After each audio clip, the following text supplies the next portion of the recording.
শপথ গ্রহণ করলেন বাংলাদেশের প্রধানমন্ত্রী তারেক রহমান। নতুন এবং পুরনো সংসদ সদস্যদের নিয়ে নিজের মন্ত্রিসভা সাজালেন প্রধানমন্ত্রী তারেক রহমান। মন্ত্রিসভায় স্থান পেলেন 3 জন মহিলা। তাদের মধ্যে একজন পূর্ণমন্ত্রী হচ্ছেন, দুজন প্রতিমন্ত্রী হচ্ছেন। তারেক রহমানের মন্ত্রিসভায় স্থান পেলেন মোহাম্মদ ইউনূসের নেতৃত্বাধীন বিদায়ী অন্তর্বর্তী সরকারের জাতীয় নিরাপত্তা উপদেষ্টা খলিলুর রহমান। তিনি টেকনোক্র্যাট কোটায় মন্ত্রী হলেন। প্রধানমন্ত্রী তারেক রহমান বাংলাদেশের নতুন সরকারের 50 জনের মন্ত্রিসভায় স্থান পেলেন 3 জন মহিলা। তাদের মধ্যে একজন পূর্ণমন্ত্রী হচ্ছেন, দুজন প্রতিমন্ত্রী হচ্ছেন। পূর্ণমন্ত্রী হচ্ছেন আফরোজা খানামৃতা, প্রতিমন্ত্রী হচ্ছেন ফারজানা শারমিন পুতুল এবং শামা ওবায়েদ। নতুন মন্ত্রিসভায় স্থান পেলেন মোহাম্মদ ইউনূসের নেতৃত্বাধীন বিদায়ী অন্তর্বর্তী সরকারের জাতীয় নিরাপত্তা উপদেষ্টা খলিলুর রহমানও। তিনি টেকনোক্র্যাট কোটায় মন্ত্রী হলেন। আমি আইন অনুযায়ী সরকারের প্রধানমন্ত্রী পদের কর্তব্য বিশ্বস্ততার সহিত পালন করিব। আমি বাংলাদেশের প্রতি অকৃত্রিম বিশ্বাস ও আনুগত্য পোষণ করিব। আমি সংবিধানের রক্ষণ, সমর্থন ও নিরাপত্তা বিধান করিব। আমি ভীতি বা অনুগ্রহ, অনুরাগ বা বিরাগের বশবর্তী না হইয়া সকলের প্রতি আইন অনুযায়ী যথাবিহিত আচরণ করিব। প্রসঙ্গত, বাংলাদেশের সংবিধানের অনুচ্ছেদ 56(2) অনুসারে সে দেশের প্রধানমন্ত্রী মন্ত্রিসভায় সংসদের সদস্য নন এমন ব্যক্তিও নিয়োগ হতে পারেন। তবে তাদের সংখ্যা হবে মন্ত্রিসভার মোট সদস্যের মাত্র 1/10। একেই বলা হয় টেকনোক্র্যাট কোটা। কোনো বিশেষ বিষয়ের উপর বুৎপত্তি থাকা ব্যক্তিকেই এই কোটায় মন্ত্রিসভায় স্থান দেওয়া হয়। দুপুর 3:30 নাগাদ বাংলাদেশের সংসদ ভবনের দক্ষিণ প্লাজায় নতুন প্রধানমন্ত্রী হিসেবে শপথ নেন বিএনপির চেয়ারম্যান তারেক রহমান। তাকে শপথ বাক্য পাঠ করান বাংলাদেশের রাষ্ট্রপতি মোহাম্মদ সাহাবুদ্দিন। তারেকের পর শপথ নেন অন্যান্য মন্ত্রীরা। পৃথকভাবে তাদের সবাইকে শপথ পড়ান রাষ্ট্রপতি। প্রসঙ্গত, এর আগে 2001 থেকে 2006 সাল পর্যন্ত বাংলাদেশের ক্ষমতায় ছিল বিএনপি। প্রধানমন্ত্রী ছিলেন তারেকের মাতা প্রয়াত বিএনপি নেতা খালেদা জিয়া। 20 বছর পর ফের বাংলাদেশে ক্ষমতায় এলো বিএনপি। মন্ত্রিসভার সদস্যদের মধ্যে 17 জনই নতুন। প্রথমবারের জন্য মন্ত্রিসভায় এলেন প্রধানমন্ত্রী তারেকও। প্রতিমন্ত্রীর মধ্যে 24 জনই নতুন। তারেক ছাড়াও মন্ত্রী হিসেবে শপথ নিয়েছেন বিএনপির মহাসচিব মির্জা ফখরুল ইসলাম আলমগীর, স্থায়ী কমিটির সদস্য আমির খসরো মাহমুদ চৌধুরী, ইকবাল হাসান মাহমুদ টুকু, সালাউদ্দিন আহমদ, হাফিজ উদ্দিন আহমদ, কেন্দ্রীয় নেতা আব্দুল আওয়াল মিন্টু, এজেএম জাহিদ হোসেন, মিজানুর রহমান মিনু, মোহাম্মদ আসাদুজ্জামান, আফরোজা খানামৃতা, নিতাই রায়চৌধুরী, আরিফুল হক চৌধুরী। প্রতিমন্ত্রী হিসেবে শপথ নিয়েছেন এম রশিদুজ্জামান মিলাত, অনিন্দ ইসলাম অমিত, শরীফুল আলম, মীর শাহে আলম, শামা ওবায়েদ, কায়সার কামাল, মীর শাহে আলম, জোনায়েদ সাকি, জাকারিয়া তাহের, সুমন, ইশরাক হোসেন, আমিনুর রশিদ ইয়াছিন, ফারজানা শারমিন পুতুল, নুরুল হক নূর। টেকনোক্র্যাট কোটায় প্রতিমন্ত্রী হয়েছেন আমিনুল হক। শপথ গ্রহণ অনুষ্ঠানে উপস্থিত ছিলেন বিভিন্ন দেশের প্রতিনিধিরা। ভারতের প্রতিনিধি হিসেবে উপস্থিত ছিলেন লোকসভার স্পিকার ওম বিড়লা। পাকিস্তানের তরফে উপস্থিত ছিলেন সে দেশের পরিকল্পনা, উন্নয়ন ও বিশেষ উদ্যোগ বিষয়ক মন্ত্রী আহসান ইকবাল চৌধুরী। ব্যুরো রিপোর্ট, ওঙ্কার বাংলা। এই মুহূর্তে আমরা কথা বলবো এই বিষয় নিয়ে। আমাদের সাথে রয়েছেন আন্তর্জাতিক সম্পর্ক এবং রাজনৈতিক বিশ্লেষক শ্রী রাজা গোপাল ধর চক্রবর্তী। আমরা দাদাকে অনেক স্বাগত জানাবো ওঙ্কার বাংলায়, এবং তারপরেই যে বিষয়ে প্রশ্ন রাখবো, তারেক রহমান এত বছর বাদে দেশে ফিরেছেন এবং প্রধানমন্ত্রী হিসেবে দায়িত্ব নিলেন।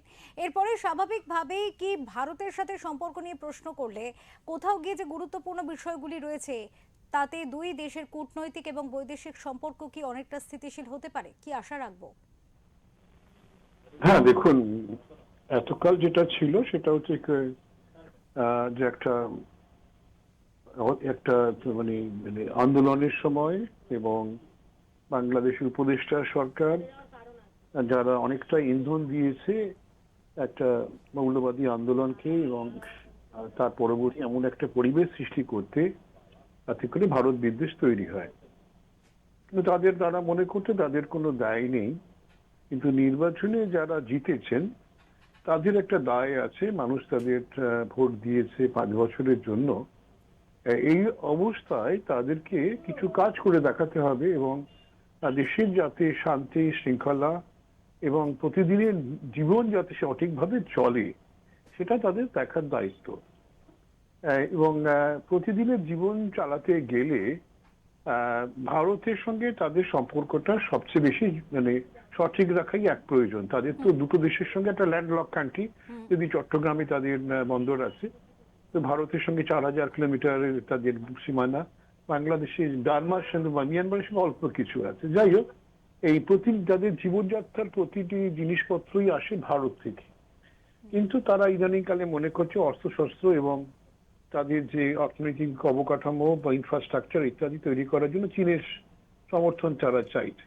অর্থাৎ যেগুলো মানে অ্যাডিশনাল, আপনার তো জীবন যাত্রা তো আগে, বেঁচে থাকাটা আগে। ভারত থেকে জিনিস কয়েক ঘন্টায় পৌঁছে যায়, চীন থেকে 2-3 সপ্তাহ লাগে, পাকিস্তান থেকে আরো বেশি লাগবে। এই জায়গায় দাঁড়িয়ে ভারতের সঙ্গে সম্পর্ক সঠিক না রাখাটা বাংলাদেশের মতন একটা উন্নয়নশীল দেশের পক্ষে বোকামো। তারেক সেটা বোঝেন এবং আমার ধারণা সেইভাবেই যাবে। ভারত তো কখনোই বলেনি বাংলাদেশ আমাদের বন্ধু নয়, প্রতিবেশী নয়। আমাদের প্রধানমন্ত্রী আছেন, ফ্রান্সের প্রেসিডেন্ট এসছেন বলে, তার জায়গায় লোকসভা স্পিকারকে পাঠিয়েছেন। স্বাভাবিকভাবেই প্রধানমন্ত্রী সবচেয়ে আগে টুইট করেছেন ওনাকে, বা এই ক্যান্ডেলে লিখে মানে শুভেচ্ছা পাঠিয়েছেন। অর্থাৎ ভারত বাংলাদেশের সঙ্গে কোনোভাবেই তাদের সম্পর্ক কোনোভাবেই বিঘ্ন করতে চায় না। বাংলাদেশ সৃষ্টির পেছনে ভারতের সম্পূর্ণ অবদান আছে এবং বাংলাদেশ আজকে যে এগিয়ে যাওয়া, তারা নিজেরাই এগিয়েছে, কিন্তু ভারত সমর্থন করে গেছে। এই জায়গায় দাঁড়িয়ে তাদের কোনো হটকারিতা, চীনের পেছনে ছুটবে, এগুলো খুব একটা মানানসই নয়। তারেক একসময় চীনপন্থী ছিলেন, কিন্তু এখন ক্ষমতা এসে বুঝতেই পারবেন যে কোনটা করা যায় কোনটা করা যায় না। তো আমরা যেটা চাইবো, ভারত যেটা চায় বাংলাদেশের শান্তি সমৃদ্ধি, এটাতে কোনো সন্দেহ নেই। এবং বাংলাদেশ এই যে গন্ডগোলের সময়ও ভারতের কাছে যা চেয়েছে ভারত দিয়েছে, কোনোভাবেই ভারত কিন্তু পিছপা হয়নি। ভারতের দরজা খোলা আছে বাংলাদেশের জন্য, বাংলাদেশ কিভাবে সেটা গ্রহণ করে সেটা তাদের দেখা।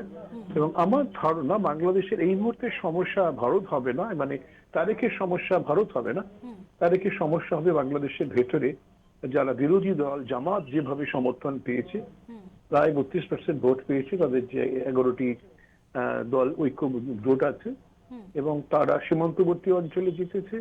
তারা প্রথম দিনই মানে শপথ বয়কট করে বুঝিয়ে দিয়েছে তারা সংঘর্ষ চায়, তারা শান্তি চায় না। এই জায়গাটাতেই তাদেরকে বুঝতে হবে, জামাতকে আটকাতে গেলে তারা একা পারবে কি না, ভারতের সাহায্য নিতে হবে। সেই সিদ্ধান্তটা কিন্তু বাংলাদেশকে নিতে হবে। শেখ হাসিনা বুঝেছিলেন বলেই কিন্তু ভারতের সাহায্য নিয়েছিলেন। এখন দেখেন যাক তারিখ কোন পথে চলে। এক্ষেত্রে আরেকটি প্রশ্ন রয়েছে যে এই শপথ গ্রহণের আগে, জয়ের পরে, নির্বাচনে জয়লাভের পরে জামাতের তরফ থেকে কিন্তু বিএনপির সাথে যোগাযোগ করা হয়েছিল এবং একেবারে বাড়িতে গিয়ে তারা বৈঠক করে এসেছিলেন, এরকম একটা বিষয়ের সামনে এসেছিল। অন্যদিকে যদি কথা হয় আওয়ামী লীগের, তাহলে তারাও কিন্তু হাত বাড়িয়ে দিতে চাইছে, বন্ধুত্বপূর্ণ হাত বাড়িয়ে দিতে চাইছে বিএনপির দিকে। তো কোথাও গিয়ে আর নির্বাচনের দিকে যদি তাকানো যায়, তাহলে দেখা যাচ্ছে বাংলাদেশের মানুষ তারা উগ্রপন্থাকে সমর্থন করছে না বলেই বিএনপির এই জয়। তাহলে কোথাও গিয়ে অশান্ত বাংলাদেশ কি শান্ত হবে? হ্যাঁ, দেখুন, এটা বাংলাদেশের মানুষ তো পরিষ্কার বুঝিয়ে দিয়েছে জামাতকে তারা চায় না। সুতরাং এই লেখাটা তো তারিখও তো বুঝতে পারছেন। এবং ওনার সঙ্গে ওনার যেটা কাজ হবে, যদি ইনক্লুসিভ ডেমোক্রেসির কথা বলেন, সবাইকে নিয়েই পথ চলাটাই হচ্ছে একটা দেশের শান্তি এনে দেয়।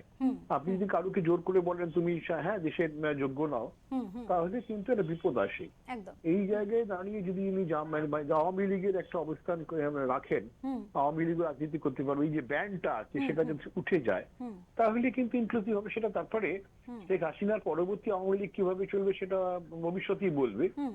এই মুহূর্তে যে যে বাংলাদেশ আওয়ামী লীগকে যে বেআইনি বলে ঘোষিত হয়েছে সেটা যে সঠিক নয় সেটা কিন্তু তারেককে জানানো দরকার, এবং আওয়ামী লীগের উপর যে নিষেধাজ্ঞা আছে সেটা তুলে নেওয়া দরকার। তাহলেই বোঝা যাবে তিনি কিন্তু সবাইকে নিয়ে চলতে চান। আর জামাত তো তাদেরই এক সময়ের জোট সঙ্গী ছিল, 2001-এর ক্ষমতা তো এক জামাতের সঙ্গেই তারা চালিয়েছিলেন। তো এই মুহূর্তে সত্যি হবার তো কারণ নেই। ওরা হিন্দু ভোট পাওয়ার জন্য জামাতের সঙ্গ ত্যাগ করেছে মাত্র। এখন জামাত কিন্তু জঙ্গি পেতে রাস্তায় ঘাটে নামবে, গন্ডগোল পাকাবে, এসব তো করবেই। এখন সেটা কতটা ডিপ্লোম্যাটিক্যালি সামলাতে পারেন সেটাই দেখার তারেকের। না, আমার যেটা ধারণা সেটা উনি পেরে উঠবেন না, এবং কেননা জামাত হিংসতার দিকে ক্রমশই এগিয়ে যাবে, এবং সেটা সমাধান করতে ওনাকে শক্তিশালী আর্মির সাহায্য নিতে হতে পারে, হয়তো ভারতেরও সাহায্য নিতে হতে পারে। হ্যাঁ, অনেক ধন্যবাদ, অনেক ধন্যবাদ আপনাকে দাদা। আজকে খুব গুরুত্বপূর্ণ একটি বিষয় নিয়ে আমরা আলোচনা করলাম রাজা গোপাল ধর চক্রবর্তীর সাথে। তিনি আন্তর্জাতিক রাজনৈতিক বিশেষজ্ঞ, এবং তিনি কিন্তু খুব সুন্দর করে একটা বিষয় বললেন যে জামাতের উগ্রপন্থাকে বয়কট করেছে মানুষ, সে কারণেই কিন্তু বিএনপির জয় হয়েছে। কাজে এবার বিএনপিকে সঠিকভাবে এগোতে গেলে জামাতের যে উগ্রপন্থা তার সম্মুখীন কিন্তু হতেই হবে। আর সেক্ষেত্রে কিন্তু ভারতের সাহায্য বিএনপির প্রয়োজন হলেও হতে পারে। তো এই বিষয়ে স্বাভাবিকভাবেই ভারত বাংলাদেশ সম্পর্ক, আমরা আশা রাখছি যে সম্পর্ক অনেকটাই স্থিরতার দিকে যাবে, স্থিতিশীলতার দিকে যাবে এবং উন্নতির দিকে যাবে।